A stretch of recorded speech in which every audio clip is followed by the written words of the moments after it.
ನಮಸ್ಕಾರ ಸ್ನೇಹಿತರೆ. ಈ ವರ್ಷ ಯುಗಾದಿ ಹಬ್ಬ ಮಾರ್ಚ್ ತಿಂಗಳಲ್ಲಿ ಬಂದಿದೆ. 2026 ಮಾರ್ಚ್ 19ರಂದು ಯುಗಾದಿ ಅಮಾವಾಸ್ಯೆ ಬಂದಿದೆ. ವೇದ ಪಂಡಿತರ ಪ್ರಕಾರವಾಗಿ ಈ ಅಮಾವಾಸ್ಯೆಯು ಅತ್ಯಂತ ಶಕ್ತಿಯುತವಾದಂತಹ ಅಮಾವಾಸ್ಯೆ. ಈ ದಿನ ಆಲೋವೆರಾದಿಂದ ಈ ಒಂದು ಪರಿಹಾರವನ್ನು ಮಾಡಿಕೊಳ್ಳಿ. ಈ ಒಂದು ಪರಿಹಾರವನ್ನು ಮಾಡಿಕೊಳ್ಳುವುದರಿಂದ ಸಕಲ ದಾರಿದ್ರ್ಯ ನಿವಾರಣೆಯಾಗುತ್ತದೆ. ಜೊತೆಗೆ ಅದೃಷ್ಟ ಕೂಡಿ ಬರುತ್ತದೆ. ಗ್ರಹ ದೋಷಗಳು, ಪಿತೃದೋಷಗಳು, ದೃಷ್ಟಿದೋಷಗಳು, ಹಾಗೆಯೇ ನರದೃಷ್ಟಿ ದೋಷ, ಇನ್ನೂ ಮುಂತಾದ ದೋಷಗಳನ್ನು ಎಲ್ಲವನ್ನೂ ಸಹ ನಿವಾರಣೆ ಮಾಡುವಂತಹ ಶಕ್ತಿ ಈ ಆಲೋವೆರಾಕ್ಕಿದೆ. ಯಾವ ಮನೆಯಲ್ಲಿ ಆಲೋವೆರಾ ಗಿಡ ಇರುತ್ತದೆಯೋ ಅಂತಹ ಮನೆಯಲ್ಲಿ ಯಾವುದೇ ರೀತಿಯ ದೋಷಗಳು ಸಹ ಸುಳಿಯುವುದಿಲ್ಲ.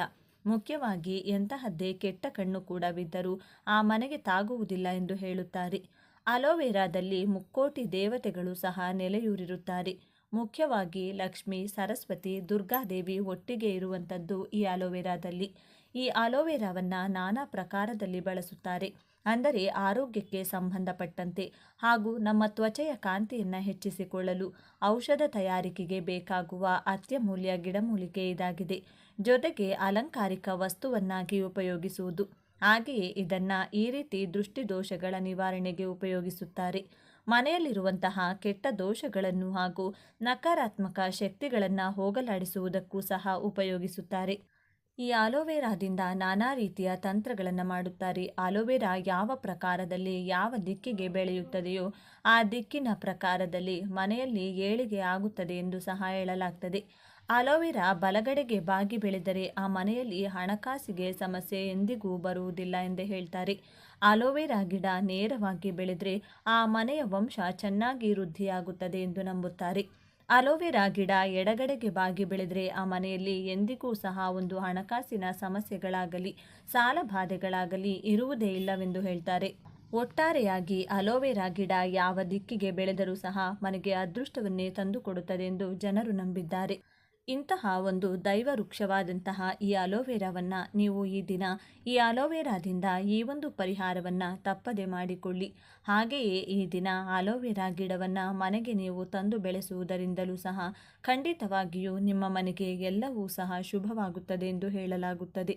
ಸ್ನೇಹಿತರೆ, ಅಲೋವೆರಾಕ್ಕೆ ಅಂತಹ ಒಂದು ಮಹಾನ್ ಶಕ್ತಿ ಇದೆ ಎಂದು ಹೇಳಲಾಗ್ತದೆ. ಅಲೋವೆರಾದ ಗಿಡವನ್ನು ನೆಡುವಾಗ ಆ ಗಿಡ ನೆಡುವ ಮೊದಲು ಒಂದು ನಾಣ್ಯವನ್ನು ಹಾಕಿ ನೋಡೋದ್ರಿಂದ ಮನೆಯಲ್ಲಿ ಲಕ್ಷ್ಮಿಯ ಅನುಗ್ರಹವಾಗುತ್ತದೆ, ಧನಪ್ರಾಪ್ತಿ ಯೋಗ ಬರುತ್ತದೆ. ಅಲೋವೆರಾ ಬೆಳೆದಂತೆಲ್ಲ ಮನೆಯಲ್ಲಿ ಹಣ ಹೆಚ್ಚಾಗ್ತಾ ಹೋಗುತ್ತದೆ ಎಂದೇ ವೇದ ಪಂಡಿತರು ಸಹ ಹೇಳುತ್ತಾರೆ. ಈ ದಿನ ರಹಸ್ಯ ಪರಿಹಾರ ಶಾಸ್ತ್ರದಲ್ಲಿ ತಿಳಿಸಿಕೊಟ್ಟಿರುವಂಥ ಈ ಅಲೋವೆರಾದ ಒಂದು ಪರಿಹಾರವನ್ನು ತಿಳಿಸಿಕೊಡ್ತಿದ್ದೇನೆ. ಸ್ನೇಹಿತರೆ, ನಿಮ್ಮ ಮನೆಯಲ್ಲಿ ಯಾವುದಾದರೂ ಸಮಸ್ಯೆಗಳು, ಪದೇ ಪದೇ ಕಷ್ಟಗಳು ಒಂದರ ಮೇಲೊಂದು ಬರುತ್ತಿದ್ದರೆ, ಅನಾರೋಗ್ಯ ಸಮಸ್ಯೆಗಳು ತುಂಬ ಆಗ್ತಾ ಇದ್ರೆ, ಕುಟುಂಬದಲ್ಲಿ ನೆಮ್ಮದಿ ಇಲ್ಲದೆ ಇರುವುದು, ಗಂಡ ಹೆಂಡತಿ ನಡುವೆ ಬಾಂಧವ್ಯ ಸರಿಯಾಗಿಲ್ಲದೆ ಇರುವುದು, ದಾಂಪತ್ಯ ಜೀವನದಲ್ಲಿ ಕಲಹಗಳು ಹೆಚ್ಚಾಗ್ತಾ ಇರುವುದು, ಒಟ್ಟಾರೆಯಾಗಿ ಎಲ್ಲ ರೀತಿಯ ಸಮಸ್ಯೆಗಳನ್ನು ಅನುಭವಿಸ್ತಾ ಇದ್ದಲ್ಲಿ, ಹಣ ಅನ್ನೋದು ನೀರಿನ ರೀತಿ ಖರ್ಚಾಗ್ತಾ ಇದ್ದಲ್ಲಿ, ಹಣದ ಏಳಿಗೆ ಇಲ್ಲದಿರುವುದು, ಇಲ್ಲ ಕಷ್ಟಗಳ ಮೇಲೆ ಕಷ್ಟಗಳು ನಿಮ್ಮನ್ನು ಹುಡುಕಿಕೊಂಡು ಬರುತ್ತಿರುವುದು, ಈ ಕಷ್ಟಗಳೆಲ್ಲ ಯಾವತ್ತು ನಿವಾರಣೆ ಆಗುತ್ತಪ್ಪ ದೇವ್ರೆ ಎಂದು ನೀವು ಸಾಕಷ್ಟು ನೊಂದು ಬೆಂದು ಹೋಗಿದ್ದೀರಾ ಅಂತಂದರೆ ನಿಮ್ಮ ಮನೆಗೆ ಯಾವುದೋ ಒಂದು ಕೆಟ್ಟ ಶಕ್ತಿ ಬಂದು ಆಹ್ವಾನ ನೀಡಿದೆ ಎಂದರ್ಥ. ಯಾರೂ ನಿಮಗೆ ಆಗದೇ ಇರುವಂಥವರು, ಶತ್ರುಗಳು ಮಾಟಮಂತ್ರವನ್ನು ಮಾಡಿರಬಹುದು, ಅಥವಾ ನಿಮ್ಮ ಒಂದು ಏಳಿಗೆಯನ್ನು ನೋಡಿ ಸಹಿಸಲಾಗದೆ ಕೆಟ್ಟ ದೃಷ್ಟಿಯನ್ನು ಕೂಡ ಬೀರಿರಬಹುದು, ಅಥವಾ ನಿಮ್ಮ ವ್ಯಾಪಾರ ವಹಿವಾಟುಗಳನ್ನು ನಡೆಸುವ ಜಾಗದಲ್ಲಿಯೂ ಸಹ ಏನಾದರೂ ಸಮಸ್ಯೆಗಳನ್ನು ಮಾಡಿರಬಹುದು.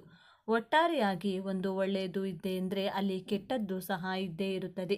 ಈ ಕೆಟ್ಟದ್ದನ್ನು ನಿವಾರಣೆ ಮಾಡಿಕೊಂಡು ಒಳ್ಳೆಯದನ್ನು ಹೆಚ್ಚಿಸಿಕೊಳ್ಬೇಕು ಅಂದರೆ ಇಂತಹ ಒಂದು ಪರಿಹಾರಗಳು ನಮ್ಮ ಜೀವನದಲ್ಲಿ ಅತಿ ಮುಖ್ಯವಾಗುತ್ತವೆ. ನಂಬಿಕೆಯಿಂದ ಮಾಡಿಕೊಳ್ಬೇಕು ಅಷ್ಟೇ. ಹೌದು, ಅಲೋವೆರಾಕ್ಕೆ ಅಂತಹ ಒಂದು ಶಕ್ತಿ ಇದೆ. ಅಲೋವೆರಾವನ್ನು ಅಮಾವಾಸ್ಯೆ ಅಥವಾ ಪೌರ್ಣಮಿಯ ದಿನಗಳಲ್ಲಿ ಮನೆಯ ಮುಂಭಾಗದಲ್ಲಿ, ಅಂದರೆ ಮನೆಯ ಮುಖ್ಯ ದ್ವಾರಕ್ಕೆ ನಾವು ಇದನ್ನು ಕಟ್ಟೋದ್ರಿಂದ ಸಹ ನಮ್ಮ ಮನೆಯ ಮೇಲೆ ಯಾವುದೇ ಕೆಟ್ಟ ಕಣ್ಣುಗಳ ದೃಷ್ಟಿಗಳು ತಾಕುವುದಿಲ್ಲ. ಒಂದು ಮನೆಯಲ್ಲಿ ಇರುವಂತಹ ನಕಾರಾತ್ಮಕ ಶಕ್ತಿಯನ್ನು ಹೊರಗಟ್ಟಿ ಧನಾತ್ಮಕ ಶಕ್ತಿಯನ್ನು ಹೆಚ್ಚಿಸುತ್ತದೆ.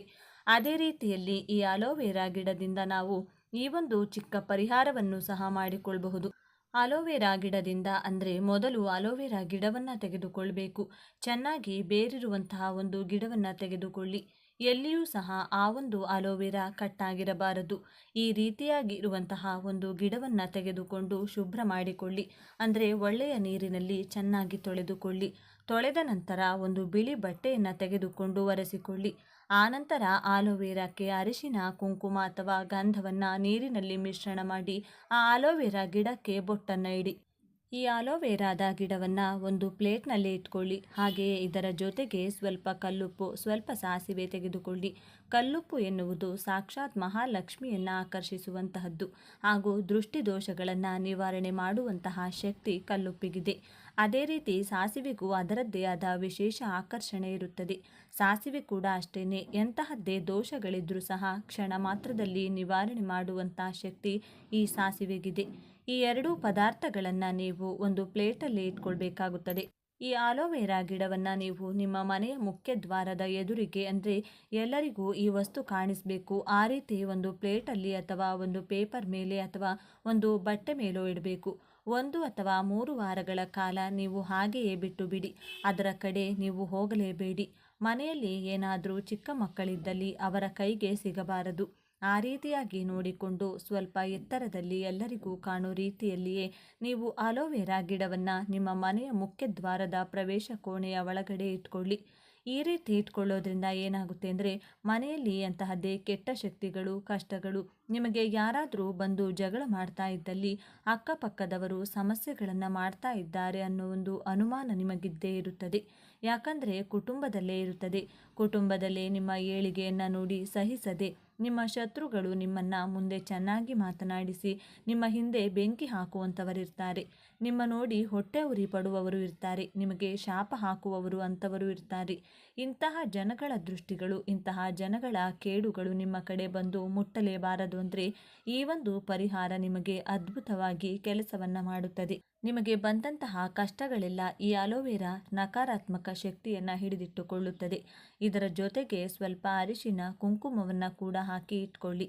ಈ ರೀತಿ 3 ವಾರಗಳ ಕಾಲ ನೀವು ಇದನ್ನು ನಿಮ್ಮ ಮನೆಯಲ್ಲಿ ಇಟ್ಕೊಳ್ಬೇಕಾಗುತ್ತದೆ. ಆ ನಂತರ ಈ ಅಲೋವೆರಾದ ಗಿಡವನ್ನು ಇದನ್ನು ಯಾವುದಾದ್ರೂ ಒಂದು ಪ್ಲಾಸ್ಟಿಕ್ ಕವರಲ್ಲಿ ಇಟ್ಕೊಂಡು ಎಲ್ಲಾದರೂ ಹರಿಯುವಂಥ ನೀರಿಗೆ ನೀವು ಹಾಕಬಹುದು. ಅಥವಾ ನಿಮಗೆ ಈ ಗಿಡವನ್ನು ಬೆಳೆಸಬೇಕು ಎಂದು ಅನಿಸಿದ್ದಲ್ಲಿ ನೀವು ಬೆಳೆಸಬಹುದು. ನಿಮ್ಮ ಮನೆಯ ಹೊರಗಡೆ ಒಂದು ಪಾಟ್ನಲ್ಲಿ ಮಣ್ಣನ್ನು ಹಾಕಿ ಕೂಡ ಬೆಳೆಸಬಹುದು. ಆದರೆ ಈ ತಂತ್ರಕ್ಕೆ ಬಳಸಿದಂಥ ಅಲೋವೆರಾ ಗಿಡವನ್ನು ಹರಿಯುವ ನೀರಿಗೆ ಬಿಟ್ಟರೆ ಒಳ್ಳೆಯದು. ಒಂದು ವೇಳೆ ಅಲೋವೆರಾ ಗಿಡವನ್ನು ಮನೆಯಲ್ಲಿ ಬೆಳೆಸಬೇಕೆಂದರೆ ಹೊಸದಾಗಿ ಅಲೋವೆರಾ ಗಿಡವನ್ನು ತಂದು ಬೆಳೆಸಬಹುದು. ನಿಮಗೇನಾದರೂ ಅನುಮಾನಗಳಿದೆ ಮತ್ತು ನಿಮಗೆ ಏನಾದರೂ ಸಮಸ್ಯೆಗಳಾಗಬಹುದೇನೋ ಅಂತ ಒಂದು ಅನುಮಾನ ಬಂತು ಅಂದರೆ ಇದನ್ನು ತೆಗೆದುಕೊಂಡು ಹೋಗಿ ಹರಿಯೋ ನೀರಿನಲ್ಲಿ ಹಾಕಬೇಕು. ನಿಮ್ಮ ಬಗ್ಗೆ ಯಾರೂ ಕೂಡ ಕೆಟ್ಟದಾಗಿ ಮಾತನಾಡಲಿ, ನಿಮ್ಮ ಬಗ್ಗೆ ಏನೋ ಒಂದು ಶಾಪ ಹಾಕಲಿ, ಎಂತಹದ್ದೇ ದೃಷ್ಟಿದೋಷ ಮಾಡಲಿ, ನಿಮ್ಮ ಮೇಲೆ ಮಾಟಮಂತ್ರ ಮಾಡಲಿ, ನಿಮ್ಮ ಕುಟುಂಬ ಹಾಳಾಗಲಿ ಎಂದು ಕಾಯ್ತಾ ಇರುವಂಥವರಾಗಲಿ, ಎಷ್ಟೇ ಜನಗಳು ಕೊಟ್ಟರೂ ಅದ್ಯಾವುದೂ ಕೂಡ ಸಹ ನಿಮ್ಮ ಹತ್ತಿರ ಬರಲು ಬಿಡುವುದಿಲ್ಲ. ಈ ಅಲೋವೆರಾ ಗಿಡ ಕೆಟ್ಟದ್ದನ್ನೆಲ್ಲ ಎಳೆದಿಟ್ಕೊಂಡು ನಿಮಗೆ ಒಂದು ಪಾಸಿಟಿವ್ ಎನರ್ಜಿಯನ್ನು ತಂದುಕೊಡುತ್ತದೆ. ಧನಾತ್ಮಕ ಶಕ್ತಿಯನ್ನು ನಿಮ್ಮ ಮನೆಯಲ್ಲಿರುವಂತೆ ಮಾಡುತ್ತದೆ. ಹಣಕಾಸಿನ ವೃದ್ಧಿಯನ್ನು ಮಾಡುತ್ತದೆ. ಆರೋಗ್ಯವನ್ನು ವೃದ್ಧಿ ಮಾಡುತ್ತದೆ. ನೆಮ್ಮದಿಯನ್ನು ತಂದುಕೊಡುತ್ತದೆ. ಮುಖ್ಯವಾಗಿ ಮಾನಸಿಕ ನೆಮ್ಮದಿ, ಮಾನಸಿಕ ಸ್ಥಿಮಿತ ನಿಮ್ಮದಾಗುತ್ತದೆ. ಅಂತಹ ಒಂದು ಶಕ್ತಿ ಈ ಅಲೋವೆರಾಕ್ಕಿದೆ. ಅಲೋವೆರಾದಲ್ಲಿ ಅಂತಹ ಒಂದು ಉಪಯುಕ್ತವಾದಂತಹ ಶಕ್ತಿ ಇದೆ. ಯಾಕಂದರೆ ದೇವಾನುದೇವತೆಗಳು ಅನುಗ್ರಹಿಸುತ್ತಾರೆ. ಹಾಗೆ ನಿಮ್ಮ ಮನೆಯಲ್ಲಿ ಅಲೋವೆರಾವನ್ನು ಬೆಳೆಸ್ತಾ ಇದ್ದೀರಾ ಅಂದರೆ ಅಲೋವೆರಾಕ್ಕೆ ಯಥಾ ಪ್ರಕಾರ ನೀವು ತುಳಸಿ ಪೂಜೆಯನ್ನು ಯಾವ ರೀತಿಯಲ್ಲಿ ನಿತ್ಯ ಮಾಡ್ತೀರಿ ಅದೇ ರೀತಿ ಸ್ವಲ್ಪ ಒಂದು ಹೂವನ್ನು ಇಟ್ಟು ಸ್ವಲ್ಪ ಅರಿಶಿನ ಕುಂಕುಮವನ್ನು ಇಟ್ಟು ಪೂಜಿಸ್ತಾ ಬನ್ನಿ. ಖಂಡಿತವಾಗಿ ನಿಮ್ಮ ಮನೆಯಲ್ಲಿ ಧನಪ್ರಾಪ್ತಿ ಯೋಗ ಬರುತ್ತದೆ. ಹಣ ಯಾವ ರೀತಿಯಾಗಿ ವೃದ್ಧಿ ಆಗ್ತಾ ಹೋಗುತ್ತೆ ಅಂತ ನೋಡಿದರೆ ನೀವೇ ಆಶ್ಚರ್ಯ ಪಡ್ತೀರಾ. ಅಷ್ಟರ ಮಟ್ಟಕ್ಕೆ ಧನಪ್ರಾಪ್ತಿ ಯೋಗ ಸಹ ಬರುತ್ತದೆ. ದೇವಾನುದೇವತೆಗಳ ಅನುಗ್ರಹ ಸದಾಕಾಲ ನಿಮ್ಮ ಮನೆಯ ಮೇಲೆ ಇದ್ದೇ ಇರುತ್ತದೆ ಎಂದು ವೇದ ಪಂಡಿತರು ಸಹ ನಂಬುತ್ತಾರೆ. ಹಾಗೆಯೇ ರಹಸ್ಯ ಪರಿಹಾರ ಶಾಸ್ತ್ರದಲ್ಲೂ ಸಹ ಅಲೋವೆರಾ ಗಿಡದ ಬಗ್ಗೆ ಉಲ್ಲೇಖಿಸಿದ್ದಾರೆ. ಹಾಗಾಗಿ ತಪ್ಪದೆ ಈ ಪ್ರಕಾರದಲ್ಲಿ ತಿಳಿಸಿಕೊಟ್ಟಂಥ ರೀತಿಯಲ್ಲಿ ಅಲೋವೆರಾದಿಂದ ಈ ಚಿಕ್ಕ ತಂತ್ರಗಳನ್ನು ಮಾಡಿಕೊಳ್ಳಿ. ಈ ದಿನ ಅಲೋವೆರಾವನ್ನು ನಿಮ್ಮ ಮನೆಯ ಮುಖ್ಯ ದ್ವಾರಕ್ಕೂ ಕೂಡ ಕಟ್ಟಿಕೊಳ್ಳಬಹುದು. ಅದಕ್ಕೂ ಕೂಡ ನೀವು ನಿತ್ಯ ಪೂಜೆ ಮಾಡ್ಕೊಳ್ತಾ ಬಂದರೆ ಅಲೋವೆರಾ ಬೆಳೆದಂತೆ ನಿಮ್ಮ ಮನೆಯಲ್ಲಿರುವ ಕಷ್ಟಗಳು ನಿವಾರಣೆಯಾಗಿ ಅದೃಷ್ಟ ಬರುತ್ತದೆ ಎಂದು ಹೇಳಲಾಗ್ತದೆ. ಇವತ್ತಿನ ವಿಡಿಯೋ ಈ ಮಾಹಿತಿ ನಿಮಗೆ ಉಪಯುಕ್ತವಾಗಿದೆ ಎಂದು ನಾನು ಭಾವಿಸ್ತೇನೆ. ಮಾಹಿತಿ ಇಷ್ಟವಾದರೆ ಲೈಕ್ ಮಾಡಿ, ಶೇರ್ ಮಾಡಿ. ನೀವು ಹೊಸಬರಾಗಿದ್ದರೆ ಈಗಲೇ ನಮ್ಮ ಚಾನಲ್ಗೆ ಸಬ್ಸ್ಕ್ರೈಬ್ ಮಾಡ್ಕೊಳ್ಳಿ. ಎಲ್ಲರೂ ಭಕ್ತಿಯಿಂದ ಓಂ ಶ್ರೀ ಮಹಾಲಕ್ಷ್ಮಿ ನಮಃ ಅಂತ ಕಮೆಂಟ್ ಮಾಡಿ. ಗಜಕೇಸರಿ ಯೋಗ, ಬ್ರಹ್ಮಯೋಗ ಸೇರಿದಂತೆ ಅನೇಕ ಪರಿಣಾಮಕಾರಿ ಯೋಗಗಳು ರೂಪುಗೊಳ್ಳುತ್ತಿವೆ. ಇದರಿಂದಾಗಿ 5 ರಾಶಿಗಳಿಗೆ ಪ್ರಯೋಜನಕಾರಿಯಾಗಲಿದೆ. ಯಾವ 5 ರಾಶಿಗಳು ಶಿವನ ಅನುಗ್ರಹಕ್ಕೆ ಪಾತ್ರರಾಗಲಿದೆ? ಈ ರಾಶಿಗಳಿಗೆ ಹೇಗಿರುತ್ತದೆ ಎಂದು ತಿಳಿಯೋಣ. ಚಂದ್ರನು ಸಿಂಹ ರಾಶಿಯ ನಂತರ ಕನ್ಯಾ ರಾಶಿಯಲ್ಲಿ ಸಂಚರಿಸಲಿದ್ದಾನೆ. ಜೊತೆಗೆ ಅನೇಕ ಶುಭ ಸಂಯೋಜನೆಯು ರೂಪುಗೊಳ್ಳುತ್ತಿದೆ. ಇದು ಈ ದಿನದ ಮಹತ್ವವನ್ನು ಇನ್ನಷ್ಟು ಹೆಚ್ಚಿಸಿದೆ. 5 ರಾಶಿಗಳು ರೂಪುಗೊಳ್ಳುವ ಶುಭಯೋಗದ ಪ್ರಯೋಜನವನ್ನು ಪಡೆಯುತ್ತವೆ. ಈ ರಾಶಿಗಳ ಜೊತೆಗೆ ಕೆಲವು ಜ್ಯೋತಿಷ್ಯ ಪರಿಹಾರಗಳನ್ನು ಸಹ ವಿವರಿಸಲಾಗಿದೆ. ಈ ಪರಿಹಾರಗಳನ್ನು ಮಾಡುವುದರಿಂದ ಜಾತಕದಲ್ಲಿ ಚಂದ್ರದೇವನ ಸ್ಥಾನವು ಬಲಗೊಳ್ಳುತ್ತದೆ ಮತ್ತು ಶಿವನ ಕೃಪೆಗೆ ಪಾತ್ರರಾಗಲಿದ್ದಾರೆ. ಈ ದಿನ ಯಾವ ರಾಶಿಗಳಿಗೆ ಅದೃಷ್ಟ ಒಲಿಯಲಿದೆ ಎಂದು ನೋಡೋಣ ಬನ್ನಿ. ಅದಕ್ಕೂ ಮುಂಚೆ ನೀವಿನ್ನು ಚಾನಲ್ಗೆ ಸಬ್ಸ್ಕ್ರೈಬ್ ಆಗಿಲ್ಲ ಅಂದರೆ ಈಗಲೇ ಸಬ್ಸ್ಕ್ರೈಬ್ ಆಗಿ, ಹಾಗೆ ವಿಡಿಯೋಗೆ ಲೈಕ್ ಮಾಡಿ, ವಿಡಿಯೋ ಸ್ಕಿಪ್ ಮಾಡದೆ ಕೊನೆ ತನಕ ನೋಡಿ. ಮೇಷರಾಶಿ. ಮೇಷರಾಶಿಗೆ ಸೇರಿದ ಜನರಿಗೆ ಲಾಭದಾಯಕವಾಗಿರಲಿದೆ. ಮೇಷರಾಶಿಗೆ ಸೇರಿದ ಜನರು ಹೂಡಿಕೆಗಳಿಂದ ಉತ್ತಮ ಲಾಭವನ್ನು ಪಡೆಯುವ ಯೋಗವಿದೆ ಮತ್ತು ನೀವು ಪೂಜಾ ಇತ್ಯಾದಿ ಧಾರ್ಮಿಕ ಕಾರ್ಯಗಳನ್ನು ಹೆಚ್ಚಿನ ಆಸಕ್ತಿಯನ್ನು ಹೊಂದುವಿರಿ. ರಚನಾತ್ಮಕ ಕಾರ್ಯಗಳಲ್ಲಿ ನಿಮ್ಮ ಆಸಕ್ತಿ ಹೆಚ್ಚಾಗುವುದು ಮತ್ತು ಪ್ರತಿಯೊಂದು ಕೆಲಸದಲ್ಲಿ ಕ್ರಿಯೇಟಿವಿಟಿ ತರಲು ನೀವು ಆಸೆ ಪಡುತ್ತೀರಿ. ಇದರಿಂದ ನಿಮಗೆ ಹೆಚ್ಚಿನ ಲಾಭವಾಗಲಿದೆ. ಕೆಲಸವನ್ನು ಮಾಡುವ ಮೇಷರಾಶಿಗೆ ಸೇರಿದ ಜನರು ನಿಮ್ಮ ಕೆಲಸದ ಸ್ಥಳದಲ್ಲಿ ದೀಪಾವಳಿಗಾಗಿ ಉಡುಗೊರೆ ಅಥವಾ ರಜೆಯನ್ನು ಪಡೆಯುವ ಸಾಧ್ಯತೆ ಇದೆ. ಇದರಿಂದಾಗಿ ನೀವು ಸಂತೋಷದಿಂದಿರುವಿರಿ. ವ್ಯಾಪಾರವನ್ನು ಮಾಡುವ ಮೇಷರಾಶಿಗೆ ಸೇರಿದ ಜನರು ತಮ್ಮ ಯೋಜನೆಗಳನ್ನು ನಿಭಾಯಿಸುವುದರೊಂದಿಗೆ ನೀವು ಹೆಚ್ಚಿನ ಲಾಭ ಗಳಿಸುವ ಉತ್ತಮ ಅವಕಾಶ ದೊರಕುವುದು. ಮನೆಯಲ್ಲಿ ದೀಪಾವಳಿಗಾಗಿ ತಯಾರಿಯನ್ನು ನಡೆಸುವಿರಿ ಮತ್ತು ಮನೆಯ ಅಲಂಕಾರ ಕಾರ್ಯಗಳನ್ನು ಪೂರ್ಣಗೊಳಿಸುವಿರಿ. ಸಂಜೆ ಮನೆಯ ಸದಸ್ಯರೊಂದಿಗೆ ಕೆಲವು ಖರೀದಿಯನ್ನು ಮಾಡುವಿರಿ. ಇದರಿಂದಾಗಿ ನೀವು ಸಂತೋಷದಿಂದಿರುವಿರಿ. ಮೇಷರಾಶಿಯವರಿಗೆ ತುಂಬ ಶುಭಕರವಾಗಿರುತ್ತದೆ. ಈ ಅವಧಿಯಲ್ಲಿ ನಿಮ್ಮ ಹೃದಯದ ಎಲ್ಲ ಆಸೆಗಳು ಈಡೇರುತ್ತವೆ. ಕುಟುಂಬದಲ್ಲಿ ಸಂತೋಷದ ಕ್ಷಣಗಳು ಇರುತ್ತವೆ. ಜೀವನದಲ್ಲಿ ಎಲ್ಲ ಕಷ್ಟಗಳು ದೂರವಾಗುತ್ತವೆ. ಸ್ಥಗಿತಗೊಂಡ ಕಾಮಗಾರಿಗಳು ಪೂರ್ಣಗೊಳ್ಳಲಿವೆ. ಸಂಪತ್ತು ಇರುತ್ತದೆ. ಆದಾಯದ ಹೊಸ ಮಾರ್ಗಗಳನ್ನು ಕಂಡುಕೊಳ್ಳಲಾಗುವುದು. ಉದ್ಯೋಗಾಕಾಂಕ್ಷಿಗಳು ಕೆಲಸದಲ್ಲಿ ಧನಾತ್ಮಕ ಬದಲಾವಣೆಗಳನ್ನು ಕಾಣುತ್ತಾರೆ. ಪ್ರೇಮ ಸಂಬಂಧಗಳು ಸಂತೋಷವಾಗಿರುತ್ತವೆ. ಪರಿಹಾರ: ಬ್ರಹ್ಮ ಮುಹೂರ್ತದಲ್ಲಿ ಎದ್ದು ಮನೆಯನ್ನು ಸ್ವಚ್ಛಗೊಳಿಸಿ, ಗಂಗಾ ಜಲವನ್ನು ಸಿಂಪಡಿಸಿ ಮತ್ತು ಸ್ನಾನ ಹಾಗೂ ಧ್ಯಾನದ ನಂತರ ಹಳದಿ ಬಟ್ಟೆಗಳನ್ನು ಧರಿಸಿ. ಇದರ ನಂತರ ವಿಷ್ಣು ಮತ್ತು ತಾಯಿ ಲಕ್ಷ್ಮಿಯನ್ನು ಪೂಜಿಸಿ. ಕಟಕ ರಾಶಿ. ಕಟಕ ರಾಶಿಗೆ ಸೇರಿದ ಜನರಿಗೆ ಪ್ರಭಾವಶಾಲಿಯಾದ ದಿನವಾಗಿರಲಿದೆ. ಕಟಕ ರಾಶಿಗೆ ಸೇರಿದ ಜನರು ತಮ್ಮ ಎಲ್ಲ ಕೆಲಸಗಳಲ್ಲಿ ಸಂತುಷ್ಟಿಯನ್ನು ಹೊಂದುವರು ಮತ್ತು ನಿಮ್ಮ ಸಂಗಾತಿಯೊಂದಿಗೆ ಮನೆಗಾಗಿ ಅಗತ್ಯ ವಸ್ತುಗಳನ್ನು ಖರೀದಿಸುವಿರಿ. ನೀವು ಹೂಡಿಕೆಯನ್ನು ಮಾಡಿದರೆ ಭವಿಷ್ಯದಲ್ಲಿ ಅನುಕೂಲಕರ ಫಲಿತಾಂಶ ದೊರಕುವುದು ಮತ್ತು ಜೀವನದಲ್ಲಿ ಸಕಾರಾತ್ಮಕ ಬದಲಾವಣೆಯನ್ನು ಕಾಣುವಿರಿ. ನಿಮ್ಮ ತಾಯಿಯೊಂದಿಗೆ ನೀವು ಉತ್ತಮ ಸಂಬಂಧವನ್ನು ಹೊಂದದೇ ಇದ್ದರೆ ನಿಮ್ಮ ಸಂಬಂಧ ಬಲಗೊಳ್ಳುವುದು ಮತ್ತು ಅವರ ಸಲಹೆಯಿಂದ ನೀವು ಲಾಭವನ್ನು ಪಡೆಯುವಿರಿ. ಈ ರಾಶಿಗೆ ಸೇರಿದ ಅವಿವಾಹಿತರಿಗೆ ಉತ್ತಮ ಸಂಬಂಧ ದೊರಕುವುದು.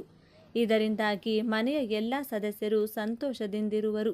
ಸ್ವಂತ ವ್ಯಾಪಾರವನ್ನು ಮಾಡುವ ಕಟಕ ರಾಶಿಗೆ ಸೇರಿದ ಜನರು ತಮ್ಮ ಪ್ರತಿಸ್ಪರ್ಧಿಗಳಿಗೆ ಉತ್ತಮ ಸ್ಪರ್ಧೆಯನ್ನು ನೀಡುವರು. ನಿಮ್ಮ ಮನೆಯ ಯಾವುದಾದರೂ ಸದಸ್ಯರು ಮನೆಯಿಂದ ದೂರವಿದ್ದರೆ ದೀಪಾವಳಿಯ ರಜೆಗಾಗಿ ಮನೆಗೆ ವಾಪಸ್ಸು ಬರುವರು. ಸಂಜೆಯ ಸಮಯದಲ್ಲಿ ನೀವು ಮನೆಯವರೊಂದಿಗೆ ಮತ್ತು ಮಕ್ಕಳೊಂದಿಗೆ ಮೋಜು ಮಸ್ತಿಯಿಂದ ಕಾಲವನ್ನು ಕಳೆಯುವಿರಿ.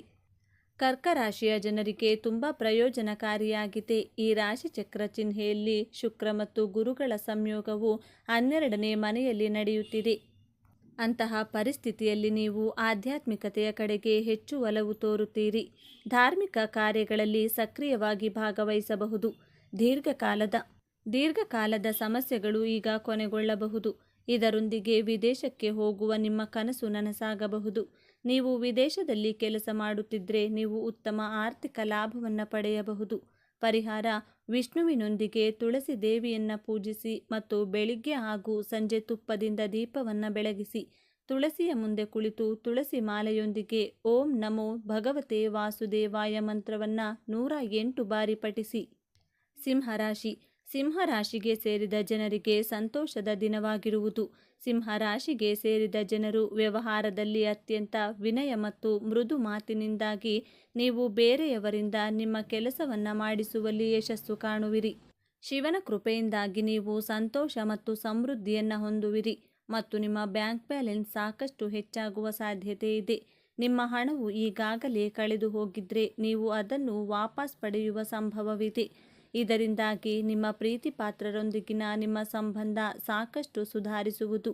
ಈ ರಾಶಿಗೆ ಸೇರಿದ ಜನರು ದಿನಪೂರ್ತಿ ಕೆಲಸದಲ್ಲಿರುವವರು ಮತ್ತು ಹೆಚ್ಚಿನ ಲಾಭವನ್ನು ಪಡೆಯುವುದರಿಂದ ಸಂತೋಷದಿಂದ ಇರುವವರು. ಕುಟುಂಬ ಅಥವಾ ವೈವಾಹಿಕ ಜೀವನದಲ್ಲಿನ ಎಲ್ಲ ಸಮಸ್ಯೆಗಳು ದೂರವಾಗುವುದು ಮತ್ತು ನಿಮ್ಮ ಸಂಬಂಧ ಬಲಗೊಳ್ಳುವುದು. ಮನೆಯ ಮಕ್ಕಳೊಂದಿಗೆ ನೀವು ಮೋಜು ಮಸ್ತಿಯಿಂದ ಸಮಯವನ್ನು ಕಳೆಯುವಿರಿ. ಪರಿಹಾರ: ಲಕ್ಷ್ಮೀನಾರಾಯಣನು ಅರಳಿವರದಲ್ಲಿ ವಾಸವಾಗಿರುತ್ತಾನೆ. ಆದ್ದರಿಂದ ಈ ದಿನ ತುಪ್ಪದ ದೀಪವನ್ನು ಬೆಳಗಿಸಿ ಮತ್ತು 7 ಅಥವಾ 11 ಬಾರಿ ಪ್ರದಕ್ಷಿಣೆ ಹಾಕಿ. ಮಕರ ರಾಶಿ: ಮಕರ ರಾಶಿಗೆ ಸೇರಿದ ಜನರಿಗೆ ಉತ್ಸಾಹದಿಂದ ಕೂಡಿರುವ ದಿನವಾಗಿರಲಿದೆ. ಮಕರ ರಾಶಿಗೆ ಸೇರಿದ ಜನರಿಗೆ ವಿಶೇಷವಾಗಿರುವುದು, ಏಕೆಂದರೆ ಬೆಳಿಗ್ಗೆಯಿಂದಲೇ ನೀವು ಶುಭ ಸುದ್ದಿಯನ್ನು ಪಡೆಯುವಿರಿ ಮತ್ತು ಒಂದರ ನಂತರ ಇನ್ನೊಂದರಂತೆ ಜೀವನದಲ್ಲಿ ಹೆಚ್ಚಿನ ಅನುಕೂಲವಾಗಲಿದೆ. ಈ ಅವಧಿಯಲ್ಲಿ ನಿಮ್ಮ ಸ್ಥಿತಿ ಸಾಕಷ್ಟು ಬಲಗೊಳ್ಳಲಿದೆ. ಪ್ರೀತಿಯಲ್ಲಿರುವ ಮಕರ ರಾಶಿಗೆ ಸೇರಿದ ಜನರಿಗೆ ಉತ್ತಮವಾದ ದಿನವಾಗಿರಲಿದೆ. ನೀವು ನಿಮ್ಮ ಸಂಗಾತಿಯನ್ನು ನಿಮ್ಮ ಪ್ರೀತಿ ಪಾತ್ರರಿಗೆ ಭೇಟಿ ಮಾಡಿಸುವಿರಿ. ಇದರಿಂದಾಗಿ ಅವರು ನಿಮ್ಮ ಮದುವೆಗೆ ಒಪ್ಪಿಗೆ ಸೂಚಿಸುವ ಸಾಧ್ಯತೆ ಇರುತ್ತದೆ. ಈ ರಾಶಿಗೆ ಸೇರಿದ ಕೆಲಸವನ್ನು ಹುಡುಕುತ್ತಿರುವ ಜನರು ಯಶಸ್ಸು ಕಾಣುವರು. ಸಂಜೆ ನೀವು ನಿಮ್ಮ ಪ್ರೀತಿ ಪಾತ್ರರೊಂದಿಗೆ ಮಹತ್ವಪೂರ್ಣ ವಿಷಯದ ಬಗ್ಗೆ ಚರ್ಚೆಯನ್ನು ನಡೆಸುವಿರಿ. ಪರಿಹಾರ: ಉದ್ಯೋಗ ಮತ್ತು ವ್ಯವಹಾರದಲ್ಲಿ ಪ್ರಗತಿಗಾಗಿ ಉಪವಾಸವನ್ನು ಮಾಡಿ ಮತ್ತು ವಿಷ್ಣುವನ್ನು ಭಕ್ತಿಯಿಂದ ಪೂಜಿಸಿ ಮತ್ತು ವಿಷ್ಣು ಸಹಸ್ರನಾಮವನ್ನು ಪಠಿಸಿ.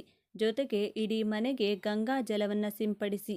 ಕುಂಭರಾಶಿ: ಕುಂಭರಾಶಿಗೆ ಸೇರಿದ ಜನರಿಗೆ ವಿಶೇಷವಾಗಿ ಲಾಭದಾಯಕವಾಗಿರಲಿದೆ.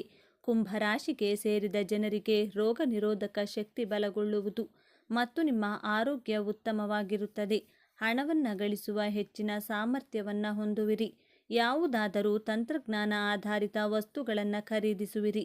ಸಾಮಾಜಿಕ ಮತ್ತು ಧಾರ್ಮಿಕ ಕಾರ್ಯಗಳಲ್ಲಿ ನೀವು ಭಾಗವಹಿಸುವಿರಿ. ಇದರಿಂದ ನಿಮಗೆ ಮಾನಸಿಕ ಶಾಂತಿ ದೊರಕುವುದು ಮತ್ತು ಗೌರವ ಖ್ಯಾತಿ ಹೆಚ್ಚಾಗುವುದು. ಕೆಲಸವನ್ನು ಮಾಡುವ ಅಥವಾ ವ್ಯಾಪಾರವನ್ನು ಮಾಡುವ ಕುಂಭರಾಶಿಗೆ ಸೇರಿದ ಜನರಿಗೆ ಉತ್ತಮ ಲಾಭ ದೊರಕುವುದು ಮತ್ತು ಪ್ರತಿಯೊಂದು ಕ್ಷೇತ್ರದಲ್ಲಿ ಉತ್ತಮ ಸಾಧನೆಯನ್ನು ಮಾಡುವರು. ಮನೆಯಲ್ಲಿ ಸದಸ್ಯರು ಪರಸ್ಪರ ಸಹಾಯ ಮಾಡುವರು ಮತ್ತು ಮನೆಯ ಹಿರಿಯರೊಂದಿಗೆ ಯಾವುದಾದರೂ ಸಮಾರಂಭದ ಬಗ್ಗೆ ಚರ್ಚೆಯನ್ನು ನಡೆಸುವಿರಿ. ಸಂಜೆ ನೀವು ನಿಮ್ಮ ಸಂಗಾತಿಯೊಂದಿಗೆ ಧಾರ್ಮಿಕ ಕಾರ್ಯಗಳಲ್ಲಿ ಭಾಗವಹಿಸುವಿರಿ. ಇದರಿಂದಾಗಿ ನೀವು ಮಾನಸಿಕ ಶಾಂತಿಯನ್ನು ಹೊಂದುವಿರಿ. ಕುಂಭರಾಶಿಗೆ ಸೇರಿದ ಜನರಿಗೆ ಶನಿ ಮತ್ತು ಗುರುವಿನ ಹಿಮ್ಮುಖ ಚಲನೆಯು ಅತ್ಯಂತ ಹೆಚ್ಚಿನ ನೆಮ್ಮದಿಯನ್ನು ನೀಡಲಿದೆ. ಈ ಅವಧಿಯಲ್ಲಿ ಕುಂಭರಾಶಿಗೆ ಸೇರಿದ ಜನರ ಖರ್ಚು ಮತ್ತು ಸಮಸ್ಯೆಗಳು ಎಲ್ಲವೂ ದೂರವಾಗುವುದು.